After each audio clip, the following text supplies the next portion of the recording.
Hello, my name is John, and today we'll be reading Trump Comes Out Clean as Swamp Gases Blow Back at Comey, Lynch, and the New York Times.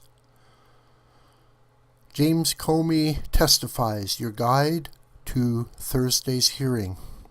By Charles Hurt, The Washington Times, Thursday, June 8th, 2017. Charles Hurt can be reached at thewashingtontimes.com. He is an editor and columnist there. Mark this down as the week Donald Trump won re-election. The television split-screen Wednesday captured it perfectly. On one side, U.S. senators, the same ones who have failed to fulfill key parts of the agenda that got Mr. Trump elected, were squabbling, interrupting, misleading, and orating about Russian mirages around every corner.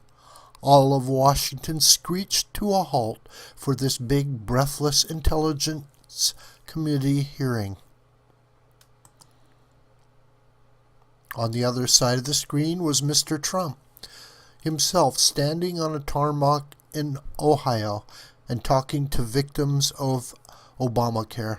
One more giant healthcare insurer had dropped out of the state's Obamacare markets, leaving 18 counties with no government health insurance. The stories of raised rates and jacked premiums, Mr. Trump told, were horrific. Gee, I wonder why America hates Washington and Congress and the media so much. And I wonder how Mr. Trump ever got elected with all his sordid ties to the Russians. Well, I will tell you why. Because nobody gives a flying frog about this whole stupid Russia story, for which there has not been a scintilla of evidence linking Mr. Trump to any of it.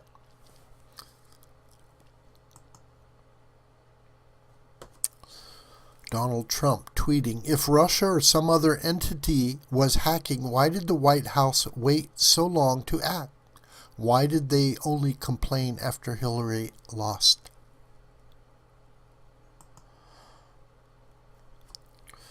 Yet more breathless coverage Thursday morning on sacked FBI Director Jim Comey's sensational testimony tried to make the Watergate hearings look like middle school mock debate. There was nothing new, of course, out of the Comey hearing because Mr. Comey himself had already leaked all of it to the press. At the same time as he condemned government officials over leaking to the press, Mr. Comey shamelessly described how he too had leaked all of his private exchanges with Mr. Trump to the press. Since when, by the way, does an underling get to determine whether private Oval Office conversations with the president are subject to executive privilege?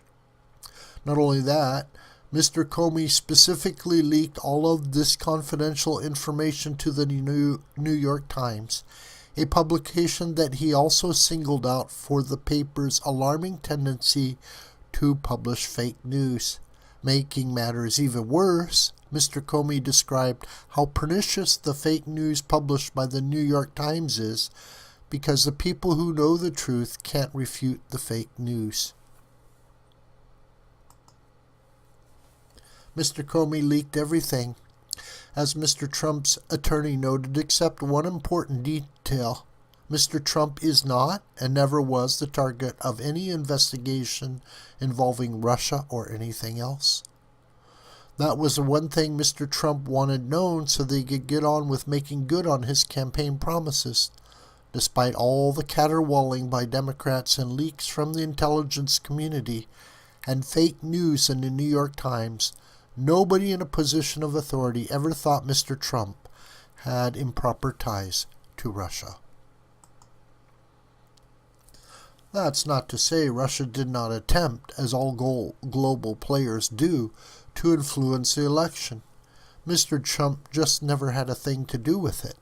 The only revelation of election rigging came from That's right, former Attorney General Loretta Lynch, famous for meeting secretly with Bill Clinton on the tarmac, while Mr. Clinton's wife was under investigation for her rampant disregard for national security.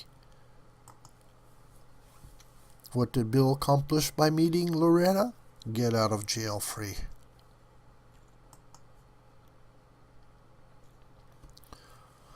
Snakes on a plane. Bill shady meeting taints probe. New York Post.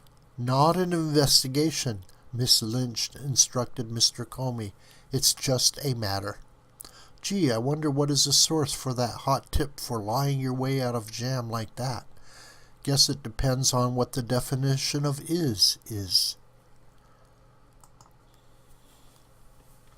Perhaps the worst part of all this is the reason Mr. Comey gave for leaking confidential, perhaps privileged information.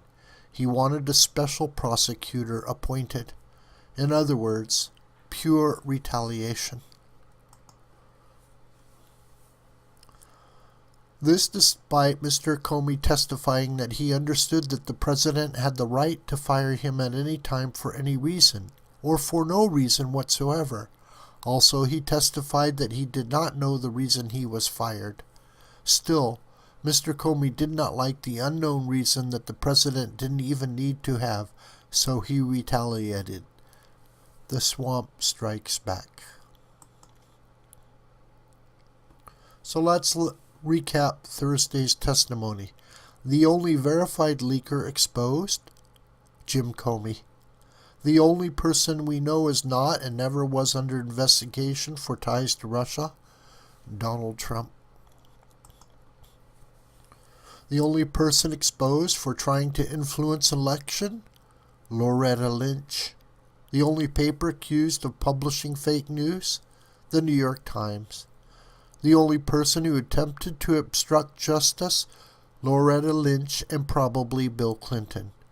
It's going to be a fun 7 more years. This video is a production of the School of the White Crane. My name is John Brooker, and you can reach me through commentary on this video and through my Gmail listed here. Please share this video with family and friends and on social media. May God richly bless you.